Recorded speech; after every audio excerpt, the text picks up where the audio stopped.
Hello friends, मैं शेखर पांडे इतिहास विषय के साथ टारगेट विद आलोक चैनल पे आप सभी का स्वागत करते हैं। और कैसे हैं आप सभी? उम्मीद है हमेशा की तरह बहुत अच्छे होंगे। क्यों भाई, है ना अच्छे? लेकर के जरा बताना इसे।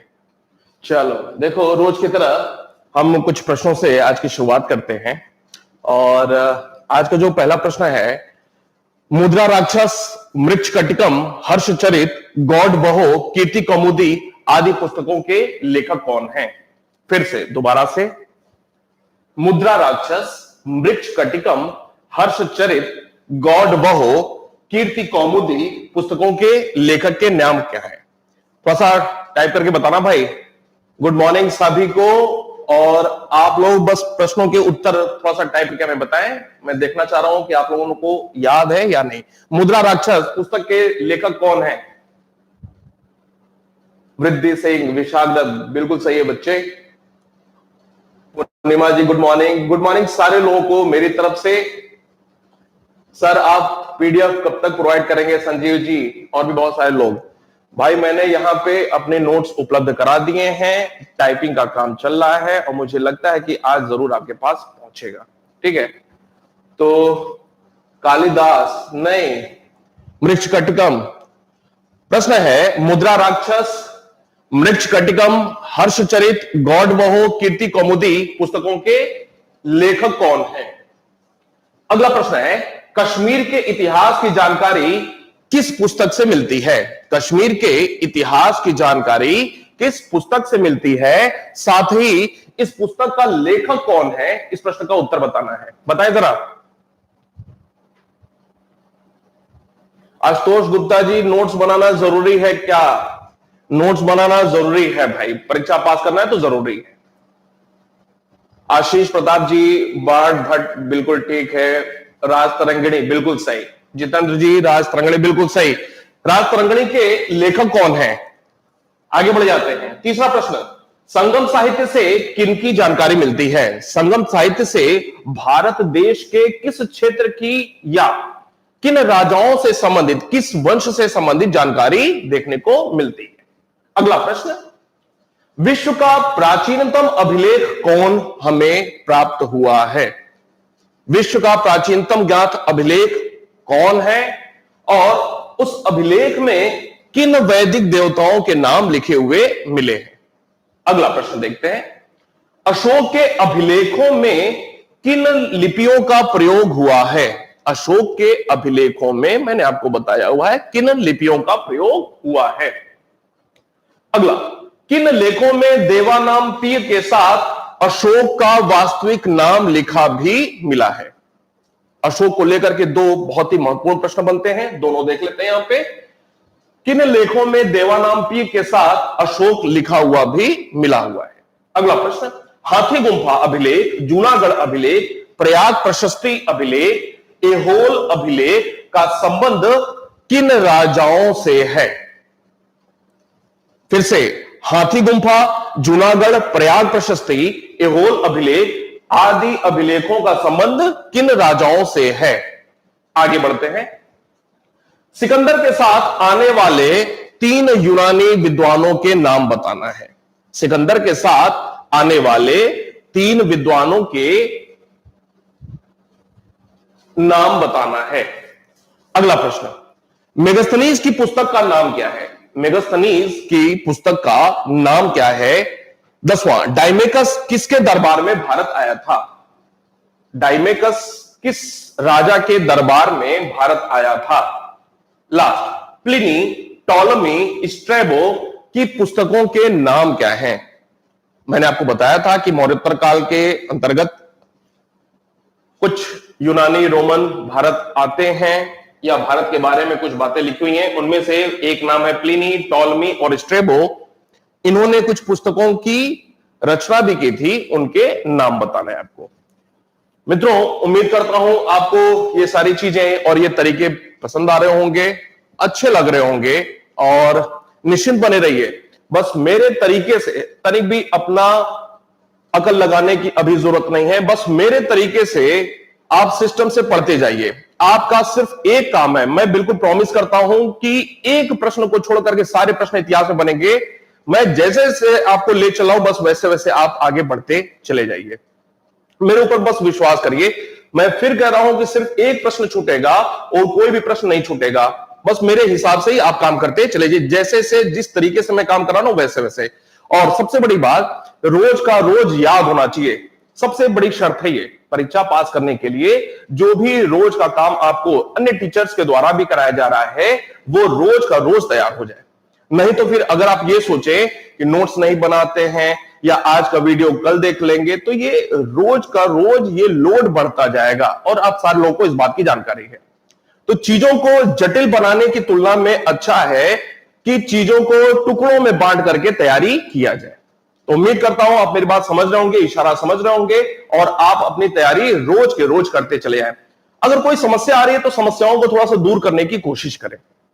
घर वालों से बात कर लें कि भाई 2 महीने का समय हमें दे दीजिए, बस जिंदगी से जुड़ी हुई बात है, भविष्य बनने वाली बात है। बस ये जिंदगी के 2 महीने आप ईमानदारी से अगर पढ़ाई कर लेंगे, निश्चिंत हो जाना है, परीक्षा आप जरूर पास करेंगे। कोई और अलग से आने वाला नहीं है, जो मेहनत करेगा वही पास करेगा, इसमें तनिक भी संदेह किसी को नहीं होना चाहिए। तो मुझे उम्मीद है आप मेरी बात समझ रहे होंगे और मेहनत में तनिक भी कमी नहीं करेंगे। आगे बढ़ते हैं, शुरू करते हैं। देखो, हम अपने पहले टॉपिक में पुरातात्विक शोध पे बात कर रहे थे और पुरातात्विक शोध में कुछ मुद्दे हैं। जैसे पहला मुद्दा है अभिलेख, मैंने कल आपको बताया हुआ था। विश्व की बात किया जाए तो बोगज कोई अभिलेख 1400 ईसा पूर्व का इंद्र, वरुण, मित्र, नास्त, ये 4 वैदिक देवताओं के नाम मिलते हैं।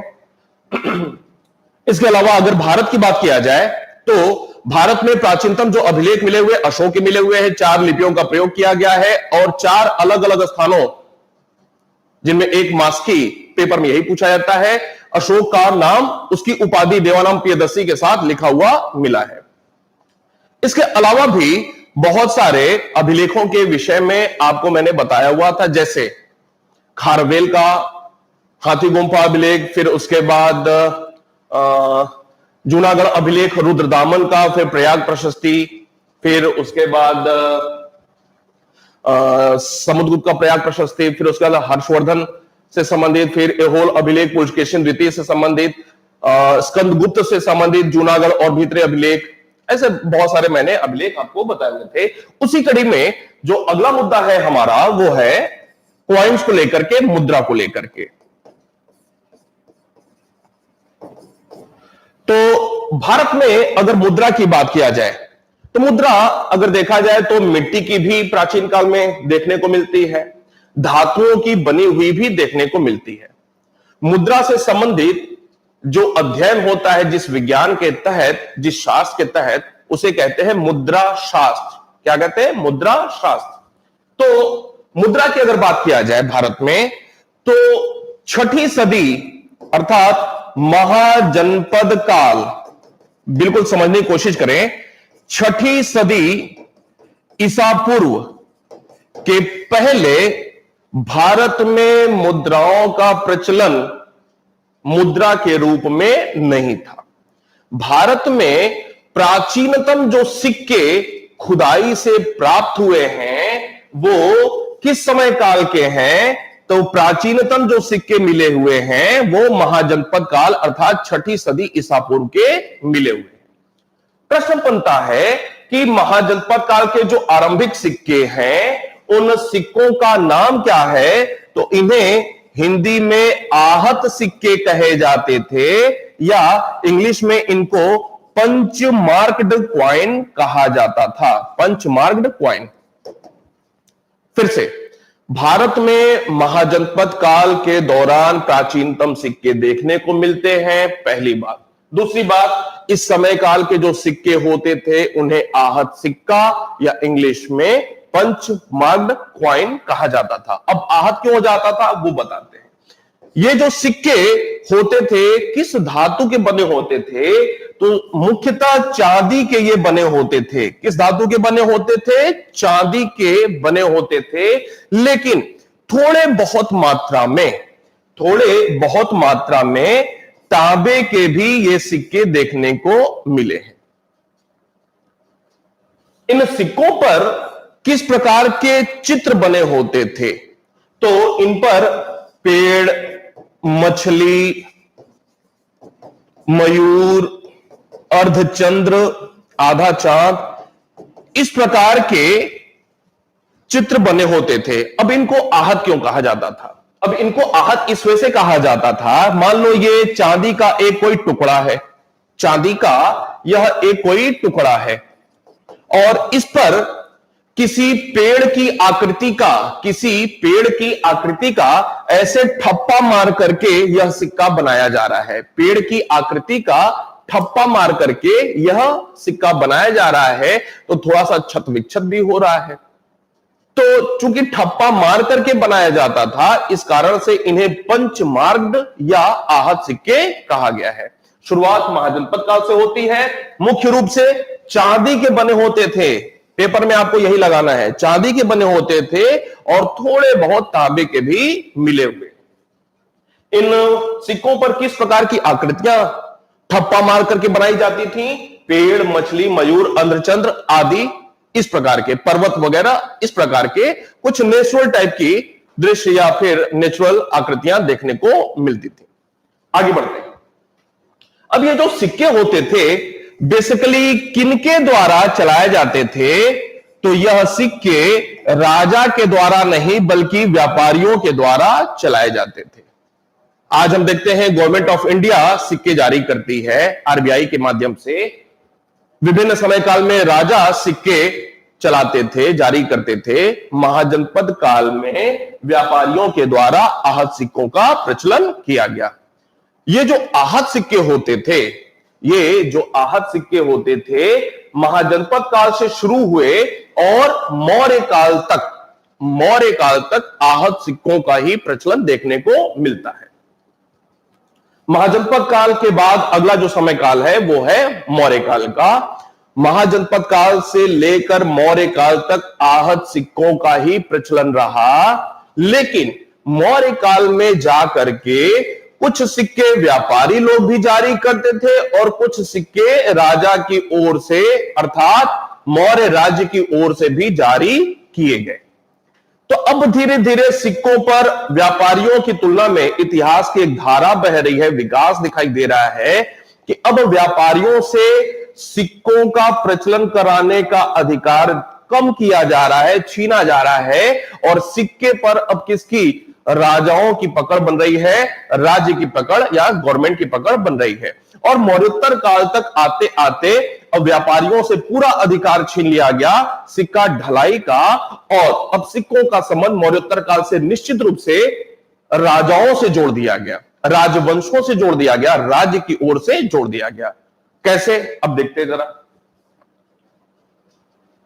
मौर्योत्तर काल में क्या हुआ कि अब सिक्कों को निश्चित रूप से राजवंश से जोड़ दिया गया कि अब सिक्के राजवंश के लोगों के द्वारा या राजाओं के द्वारा जारी किए जाने लगे।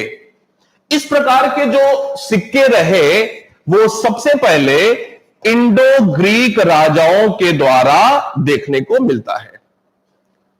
मौर्योत्तर काल में सिक्के अब राज्य की ओर से, राजाओं की ओर से, राजवंशों की ओर से जारी किए जाने लगे, पहली बात। और इस प्रकार के जो राजवंशों से जारी किए जाने वाले सिक्के थे, सबसे पहले इंडो ग्रीक राजाओं ने इन्हें जारी किया। आगे बढ़ते हैं।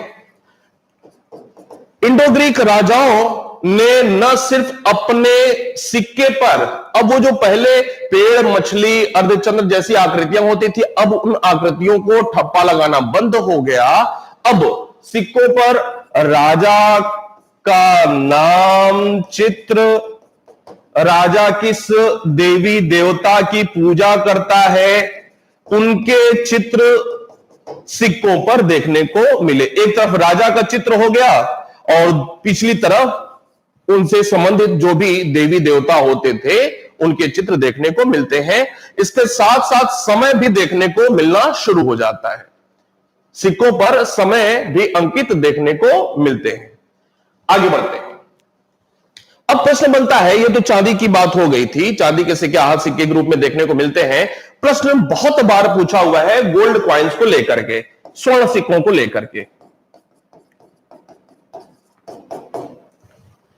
भारत में पहली बार जो स्वर्ण सिक्कों का प्रचलन हुआ, भारत में पहली बार स्वर्ण सिक्कों का जो प्रचलन हुआ वो हुआ मौर्योत्तर काल में।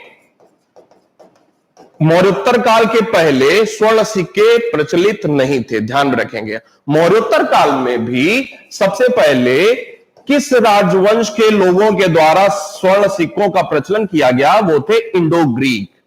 इंडो ग्रीक अर्थात हिंद यूनानी राजाओं के द्वारा सबसे पहले भारत में गोल्ड कॉइन्स जारी किए गए थे। अगर इंडो ग्रीक राजाओं की भी बात किया जाए और पेपर में कोई एक राजा का नाम आ जाए लगाने के लिए, तो किसी एक राजा का नाम लगाएंगे तो वो हो जाएगा मेनांडर। मेनांडर जो कि इंडो ग्रीक राजा था, उसने ही या उसी के समय सबसे पहले भारत में स्वर्ण सिक्के का प्रचलन देखने को मिलता है। पहला प्रश्न, स्वर्ण सिक्के प्रथम बार इन्होंने क्या किया? एक दो बार तीन बार चलाया, उसके बाद इस योजना को रोक दिया। इंडो ग्रीक ने एक दो तीन बार चलाया, स्वर्ण सिक्कों का प्रचलन कराया, फिर रोक दिया। अर्थात अभी डेली बेसिस पे नियमित रूप से स्वर्ण सिक्कों का प्रचलन नहीं हो रहा है। पहली बार हुआ लेकिन नियमित रूप से अभी भी नहीं हो रहा है। तो दूसरा प्रश्न बनता है कि नियमित रूप से स्वर्ण सिक्कों का प्रचलन कब देखने को मिला? तो यह था कुषाण काल में। कुषाण वंश का एक राजा था जिसका नाम था विम कडफिसेस। बहुत ही महत्वपूर्ण प्रश्न है, सारे ध्यान में रखेंगे। नियमित रूप से स्वर्ण सिक्कों का प्रचलन कुषाण काल में विम कडफिसेस, जो कि दूसरा राजा था कुषाण वंश का। कुषाण काल में तीन प्रमुख राजा देखने को मिलते हैं। सबसे पहले है कुजूल कडफिसेस। कुजूल कडफिसेस ये कुषाण वंश का पहला राजा है। उसके बाद विम कडफिसेस और इसके बाद है कनिष्क। ये तीन प्रमुख राजा देखने को मिलते हैं कुषाण काल में प्रारंभिक। तो नियमित रूप से गोल्ड कॉइन्स, स्वर्ण सिक्कों का प्रचलन डेली बेसिस पे विम कडफिसेस, जो कि कुषाण वंश का दूसरा राजा था, उसके द्वारा देखने को मिलता है। तीसरा प्रश्न, सर्वाधिक शुद्ध स्वर्ण सिक्के, सर्वाधिक शुद्ध स्वर्ण सिक्कों का प्रचलन किस समय काल में हुआ था? तो सर्वाधिक शुद्ध स्वर्ण सिक्कों का प्रचलन कुषाण राजाओं के द्वारा ही देखने को मिलता है। सर्वाधिक शुद्ध गोल्ड कॉइन्स कुषाण राजाओं ने ही चलाया हुआ था। एक चौथा प्रश्न बनता है, सर्वाधिक मात्रा में स्वर्ण सिक्कों का प्रचलन, सर्वाधिक मात्रा में, क्वालिटी की बात नहीं, अब क्वांटिटी की बात हो रही है। सर्वाधिक मात्रा में किस समय काल में स्वर्ण सिक्कों का प्रचलन हुआ? तो वो था गुप्त काल में। यहां पे जाकर के बात ये कंप्लीट होती है। लेकिन ये जो सर्वाधिक मात्रा में गुप्त काल में स्वर्ण सिक्कों का प्रचलन हुआ, इसमें कुछ मिलावट दिखाई पड़ता है, कुछ मिलावटी प्रकार के थे, शुद्धता इसमें कम देखने को मिलती है, क्योंकि सोने के साथ साथ अन्य धातु भी मिला दिए जाते थे। यह तो हो गई चांदी और गोल्ड को लेकर के बात। लेकिन प्राचीन काल में सोना, चांदी, तांबा, सीसा आदि, मिट्टी आदि अन्य तरीकों के भी सिक्के देखने को मिलते हैं। लेकिन अब अगर प्रश्न पूछा जाए कि सारे के सारे सिक्कों को मिला दिया जाए, चाहे वो सोना हो, चाहे तांबा हो, चाहे चांदी हो, चाहे जो भी हो, तो सभी प्रकार के अगर सिक्कों को मिला दिया जाए तो सबसे ज्यादा सिक्कों का प्रचलन किस काल में देखने को मिलता है? तो अगला प्रश्न हो जाता है हमारा कि सर्वाधिक सिक्के किस समय काल में जारी किए गए? सर्वाधिक सिक्के, चाहे वो चांदी हो, सोना हो, तांबा हो, बिल्कुल समझ लें इस बात को, चाहे वो सीसा हो, शीशे के भी सिक्के बनते थे, सभी प्रकार के अगर सिक्कों को ध्यान में रखा जाए तो सर्वाधिक सिक्के मौर्योत्तर काल में ही जारी किए गए थे। मौर्योत्तर काल में जारी,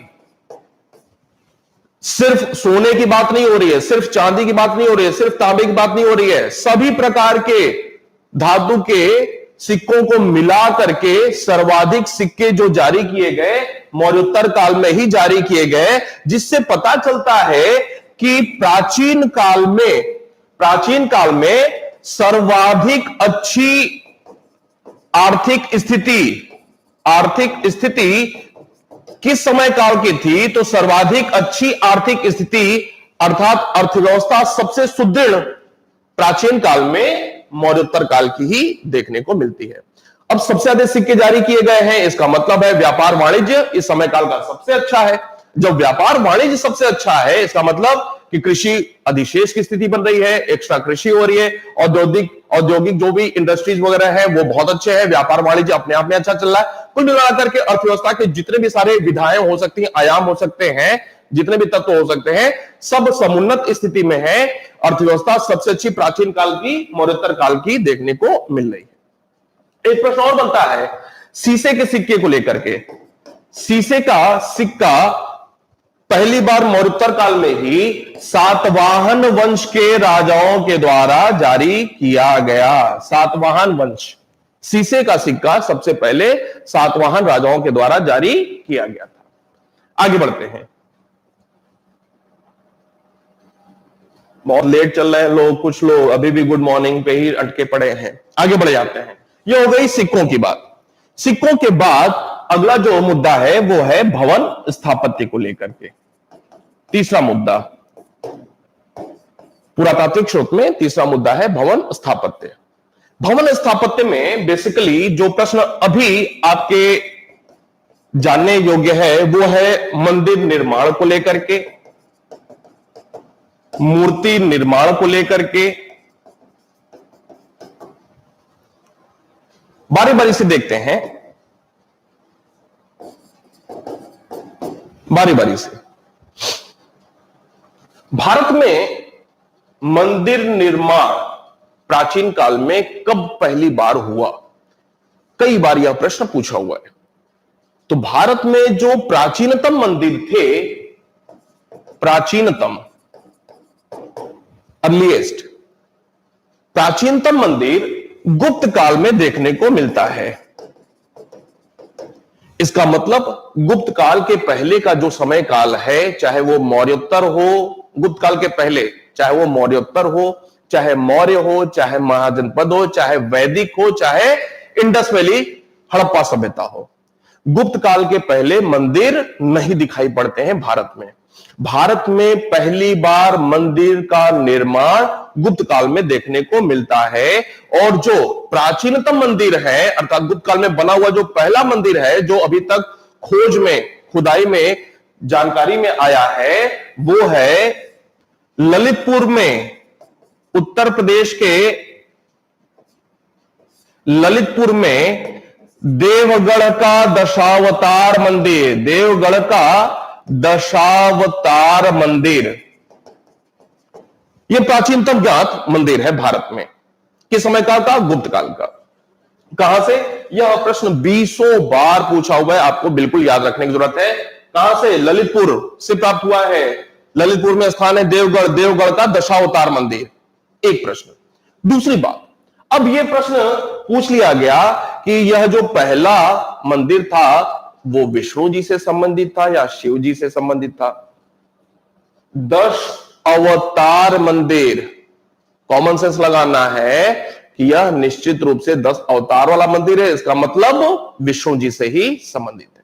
क्लियर? इसके अलावा एक और इसी के पैरेलल मंदिर देखने को मिलता है कानपुर में भीतर गांव का मंदिर, भीतर गांव का मंदिर। यह कुछ शुरुआती, आपके पेपर में यही वाला प्रश्न पूछा जाएगा, यह कुछ शुरुआती मंदिर है भारत के। अब जब गुप्त काल में मंदिर निर्माण की शुरुआत हो जाती है तो कुछ अलग तथ्य अब देखने को मिलते हैं। आपने गौर किया होगा कि उत्तर भारत के मंदिरों का डिजाइन कुछ अलग होता है, दक्षिण भारत के मंदिरों का डिजाइन कुछ अलग होता है। कभी गौर किया होगा? किया होगा। तो मुद्दा बनता है कि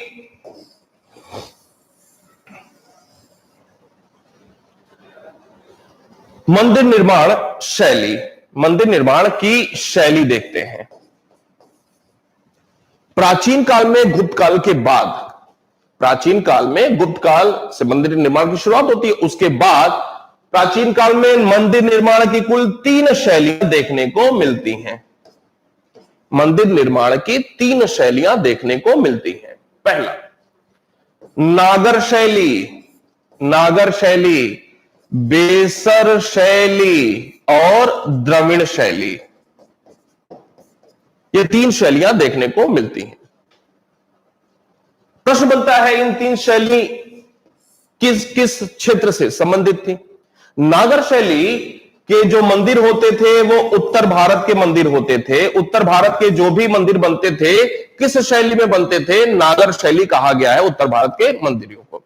सादे सादे से मंदिर होते हैं, बहुत ज्यादा इसमें अलंकरण या भव्यता देखने को नहीं मिलती है। द्रविड़ शैली की बात किया जाए तो जो दक्षिण भारत के मंदिर होते हैं, जो कि बहुत बड़े बड़े से होते हैं मंदिर दक्षिण भारत के, उत्तर भारत के मंदिर छोटे होते हैं, अलंकरण इसमें नहीं के बराबर होता है, सादे सादे से मंदिर होते हैं। लेकिन दक्षिण भारत के मंदिरों में अलंकरण बहुत ज्यादा होता है, इनकी भव्यता बहुत ज्यादा होती है, बड़े बड़े प्रांगण होते हैं, बड़े बड़े मंदिरों के आकार होते हैं। वो होता है दक्षिण भारत के मंदिर किस शैली में? द्रविड़ शैली में बने होते हैं। बेसर शैली, दक्षिण भारत के मंदिर, उत्तर भारत के मंदिर, अब इन दोनों के बीच का जो ये संक्रमण का एरिया है, मध्य भारत, वो बेसर शैली के मंदिर यहां पे देखने को मिलते हैं। अब मध्य भारत में उत्तर भारत की भी कुछ विशेषताएं देखने को मिलती है, दक्षिण भारत की भी विशेषताएं देखने को मिलती हैं। तो बेसर शैली में नागर शैली के साथ साथ द्रविड़ शैली की भी विशेषताएं देखने को मिलती हैं। बात यहां तक क्लियर? आगे बढ़ते हैं। अब द्रविड़ शैली में 2-3 मुद्दे और निकल करके आ जाते हैं। फिर जब हम बारी बारी से यहां पे पहुंचेंगे तो फिर देखेंगे कौन कौन से प्रमुख मंदिर रहे हैं और किन किन क्षेत्रों से या किन किन राजाओं के समय काल से वो संबंधित रहे हैं। फिलहाल अभी यहां तक द्रविड़ शैली की 2-3 खास बातें थी। एक तो मंडप, एक रथ, गोपुरम और एक मुद्दा है विमान। ये 2-3 मुद्दे दिखाई पड़ते हैं, 4 मुद्दे, मंडप, रथ, गोपुरम और विमान। ये द्रविड़ शैली की कुछ खास विशेषताएं देखने को मिलती हैं मंदिरों के निर्माण में। मंडप क्या होता है? मंडप है, मंडप। पल्लव काल आपने नाम सुना होगा, पल्लव, चालुक्य और चोल, ये दक्षिण भारत के 3 अलग अलग राजवंश थे। पहला मुद्दा, द्रविड़ शैली की शुरुआत मंदिर निर्माण के क्षेत्र में एक अलग विधा के रूप में द्रविड़ शैली की जो शुरुआत हुई वो हुई किस समय काल में? तो पल्लव काल में इसकी शुरुआत हुई, पल्लव काल में आरंभ हुआ। द्रविड़ शैली की शुरुआत पल्लव काल में, पल्लव राजाओं के समय काल में हुआ था। लेकिन इनका चरमोत्कर्ष, इनका सबसे अच्छा विकास किस समय काल में देखने को मिलता है? तो सबसे अच्छा विकास चोल काल में देखने को मिलता है। चोल काल में द्रविड़ शैली अपने एक्सट्रीम पे पहुंच गई थी, अपने चरमोत्कर्ष पे पहुंच चुकी थी। शुरुआत होती है पल्लव काल में और जबकि एक्सट्रीम पे पहुंचना हो रहा है चोल काल में। एक बात। दूसरी बात, अब मंडप पे आते हैं। मंडप में क्या होता था कि किसी पहाड़ी को, किसी चट्टान को, किसी पहाड़ी या चट्टान को पूरा मंदिर का रूप दे देना, मंडप। रथ, पहाड़ी पे ही अलग अलग, जैसे आपने एक नाम सुना होगा सप्त पैगोडा, नरसिंह वर्मन के समय काल में बना हुआ। एक ही पहाड़ी में अलग अलग मंदिर एक साथ देखने को मिल रहे हैं। गोपुरम, जो मंदिर होते थे दक्षिण भारत के, उनका जो प्रवेश द्वार होता था, मैं इन बातों को अभी बाद में जब आएगा मुद्दे ये आएंगे गुप्त काल के बाद तो हम थोड़ा डिटेल में देखेंगे। गोपुरम पे आते हैं। गोपुरम, जो दक्षिण भारत के मंदिर होते थे, उनका जो प्रवेश द्वार होता था वो बहुत बड़ा बड़ा होता था और बहुत अलंकरण किया हुआ होता था। तो विशाल भव्य अलंकृत किया हुआ प्रवेश द्वार होता था, उसे गोपुरम कहा जाता था। विमान, विमान क्या होता है? दक्षिण भारत के मंदिर के जो शिखर होते हैं वो आपने देखा होगा कुछ पिरामिड नुमा होते हैं। कैसे होते हैं भाई? कुछ पिरामिड नुमा होते हैं। दक्षिण भारत के मंदिर कुछ पिरामिड नुमा होते हैं। बहुत सारे मंदिर आपने देखे होंगे टीवी पे भी आप घूमते फिरते। तो जो दक्षिण भारत के मंदिर पिरामिड नुमा होते हैं, तो ये जो ऊंचा उठता हुआ शिखर होता है, ये जो ऊंचा उठता हुआ पिरामिड नुमा शिखर है, इसी शिखर को कहा जाता है विमान। इसी को ऊंचे उठते हुए पिरामिड नुमा जो शिखर होते हैं उनको विमान कहा जाता है। तो दक्षिण भारत के मंदिरों की कुछ खास बातें थी। यहां पर जाकर के मंदिर निर्माण से संबंधित बात कंप्लीट होती है। मूर्ति निर्माण पे आते हैं। मूर्ति निर्माण, प्राचीन काल में मंदिर निर्माण बाद में हुआ, लेकिन मूर्तियों का निर्माण पहले ही देखने को मिलता है। मूर्ति निर्माण की अगर बात किया जाए तो प्राचीन काल में कुल 3 शैली देखने को मिलती है जैसे मंदिर निर्माण की। सबसे पहले गांधार शैली, मथुरा शैली और अमरावती शैली। गांधार शैली, गांधार जो लोकेशन है वर्तमान में वो अफगानिस्तान में पड़ता है। गांधार शैली का जो विकास हुआ, गांधार शैली का जो विकास हुआ वो हुआ मौर्योत्तर काल में। पहली बात,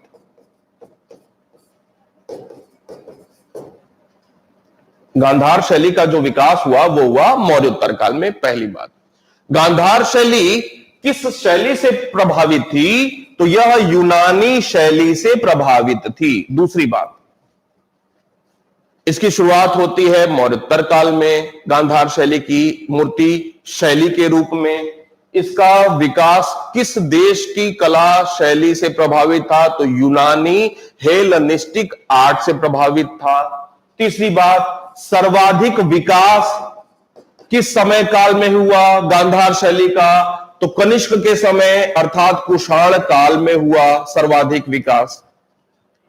चौथा मुद्दा, इस शैली में किस देवी देवता या व्यक्ति की मूर्ति बनाई जाती थी? तो इस शैली में सीधे सीधे बुद्ध की मूर्तियां बनाई जाती थी।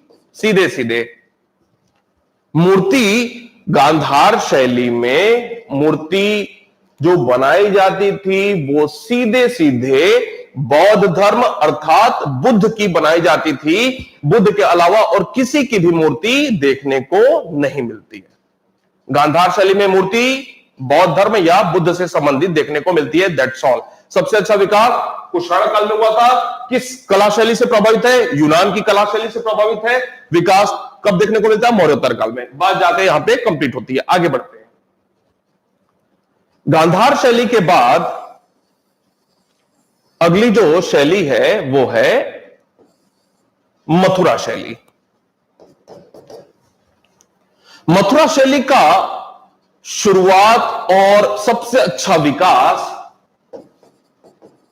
मौर्योत्तर काल में ही कुषाण काल में देखने को मिलता है। प्रश्न बनता है कि इस समय काल में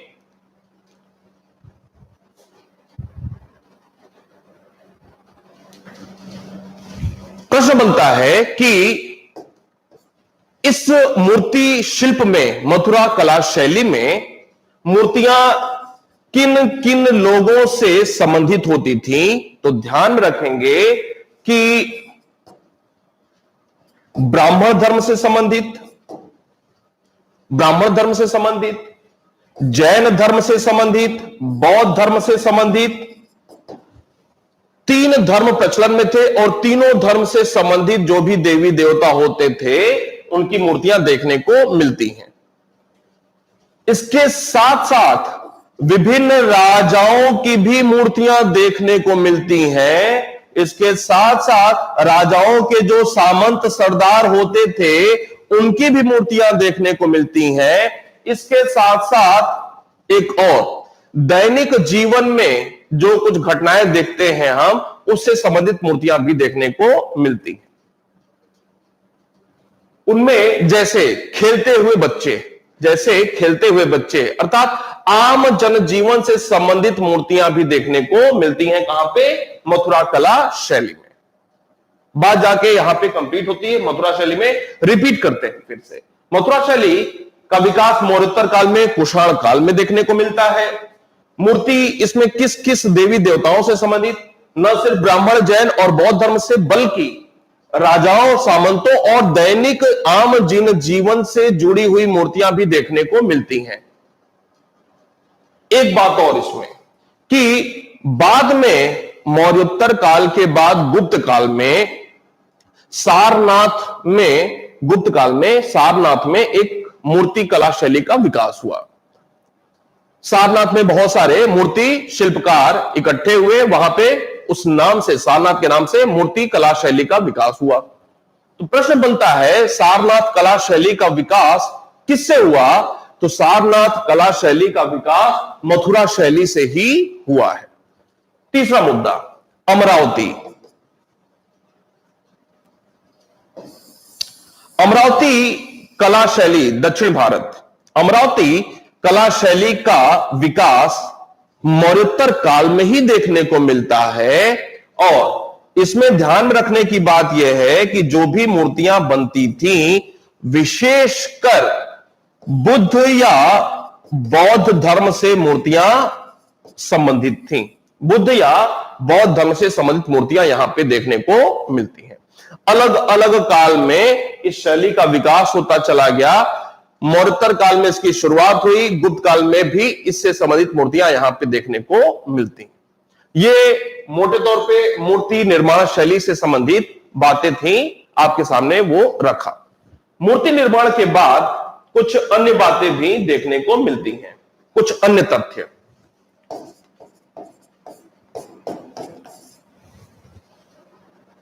पुरातत्व के अंतर्गत भवन निर्माण संबंधी बातें हो रही हैं। पहला अन्य तथ्य में, जैसे भारत में पौंडीचेरी जगह का नाम सुना होगा आपने, पौंडीचेरी। तो पौंडीचेरी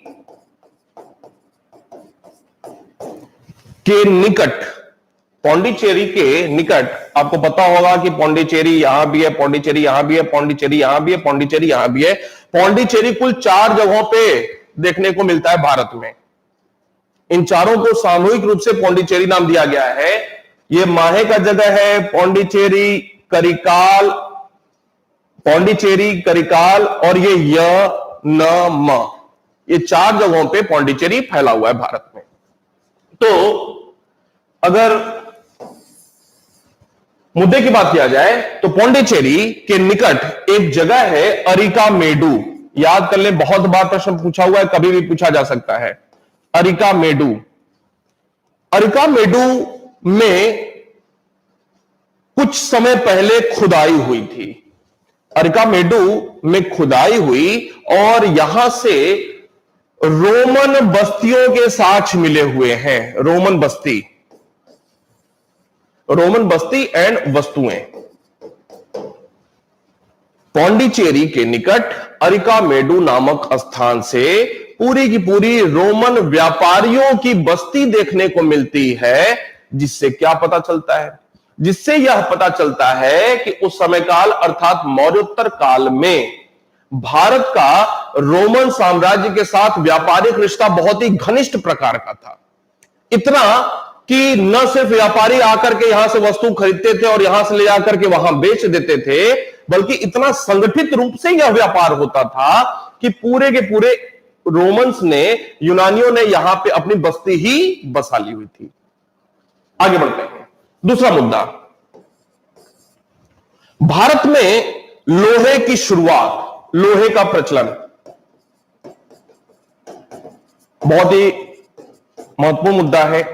भारत में लोहे का प्रचलन 1000 ईसा पूर्व, 1000 ईसा पूर्व अर्थात इसको कह ले उत्तर वैदिक काल से पहले नहीं था। अर्थात उत्तर वैदिक काल अर्थात 1000 ईसा पूर्व के पहले भारत के लोगों को लोहे की जानकारी नहीं थी।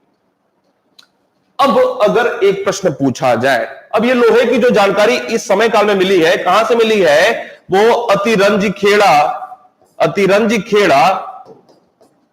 एटा बागपत के आसपास ये जगह है उत्तर प्रदेश में, पश्चिम उत्तर प्रदेश में। अतिरंजी खेड़ा से 1000 ईसा पूर्व के आसपास का लोहे का साक्ष्य भारत में मिला हुआ है।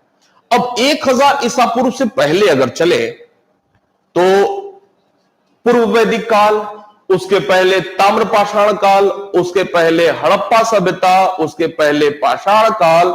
ध्यान रखेंगे इन समय काल में भारत के लोगों को लोहे की जानकारी नहीं थी। अब अगर एक प्रश्न आपसे पूछ लिया जाए कि हड़प्पा के लोग निम्नलिखित में से किस एक धातु का प्रयोग नहीं करते थे, तो प्रश्न में ऑप्शंस आपके होंगे सोना, चांदी, तांबा, लोहा। ये 4 ऑप्शन हो गए। 1000 ईसा पूर्व के समय काल से पहले का हड़प्पा सभ्यता है, वो है तकरीबन 2500-2000 ईसा पूर्व के आसपास का। 1000 से पहले पुरानी बातें हैं, तो निश्चित रूप से वहां पे आपका उत्तर होगा लोहा, क्योंकि हड़प्पा वासियों को या 1000 ईसा पूर्व के पहले जो भी समय काल के सभ्यता संस्कृति के लोग रहे हों, उनको लोहे की तनिक भी जानकारी नहीं थी। आगे बढ़ जाते हैं। लोहे की प्राचीनतम जानकारी अतिरंजी खेड़ा उत्तर प्रदेश से मिलती है। इसके अलावा एक और तथ्य बनता है कि भारत के बाहर भी प्राचीन काल में कुछ मंदिर देखने को मिलते हैं, गुप्त काल या गुप्तोत्तर काल या पूर्व मध्य काल में। भारतीय संस्कृति का विकास दक्षिण पूर्व एशिया के देशों के साथ हुआ। मैंने आपको कल भी बताया हुआ था कि मौर्योत्तर काल तक भारत का सबसे अच्छा घनिष्ठ संबंध था यूनानी रोमन लोगों के साथ। रोमन का मतलब वही यूनान के ही लोग। मौर्योत्तर काल के बाद गुप्त काल में भारत का सबसे अच्छा संबंध दक्षिण पूर्व एशिया देशों के साथ और चीन के लोगों के साथ देखने को मिलता है। तो जब सबसे अच्छा संबंध दक्षिण पूर्व एशियाई देशों के साथ गुप्त या गुप्तोत्तर काल में हुआ, तो भारतीय संस्कृति का, भारतीय ब्राह्मण या बौद्ध संस्कृति का विस्तार उन देशों में भी देखने को मिलता है। यही कारण है कि कुछ मंदिर विदेशों में भी देखने को मिलते हैं, चाहे वो हिंदू धर्म संबंधित हो चाहे बौद्ध धर्म से। जैसे आपने कंबोडिया एक देश का नाम सुना होगा, कंबोडिया जिसे कंप्यूचिया भी कहा जाता है। वहां पे एक मंदिर है अंकोर वाट का मंदिर, अंकोर वाट का, जिसे हिंदू धर्म संबंधित है, जिसे विश्व का सबसे बड़ा मंदिर माना जा सकता है। आप गूगल पे सर्च करेंगे तो आपको दिखाई पड़ेगा कि उसके अब मतलब बहुत सारे ध्वंस अवशेष ही देखने को मिल रहे हैं, वो प्रखरता नहीं दिखाई पड़ रही है, लेकिन आज भी देखेंगे तो बहुत सुंदर आपको महसूस होगा। इसके अलावा इंडोनेशिया में गुप्तोत्तर काल में बहुत सारे भारत से बौद्ध लोग वहां पे जाते हैं प्रचार प्रसार करने को लेकर के।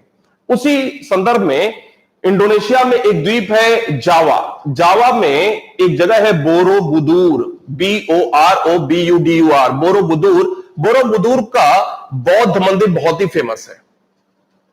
तो भारतीय संस्कृति का गुप्तोत्तर काल में अन्य देशों में, विशेषकर दक्षिण पूर्व एशियाई देशों में भी विस्तार या प्रसार दिखाई पड़ता है। तो भारतीय संस्कृति के तहत ही कुछ मंदिर या बौद्ध स्तूप वगैरह वहां भी देखने को मिलते हैं। यहां पे जाकर के आपकी ये बात कंप्लीट होती है, ये वाला टॉपिक हमारा कंप्लीट होता है, और कल से हम लोग हड़प्पा सभ्यता पढ़ना शुरू कर लेंगे। उम्मीद करता हूं आप अपनी मेहनत जारी रखेंगे।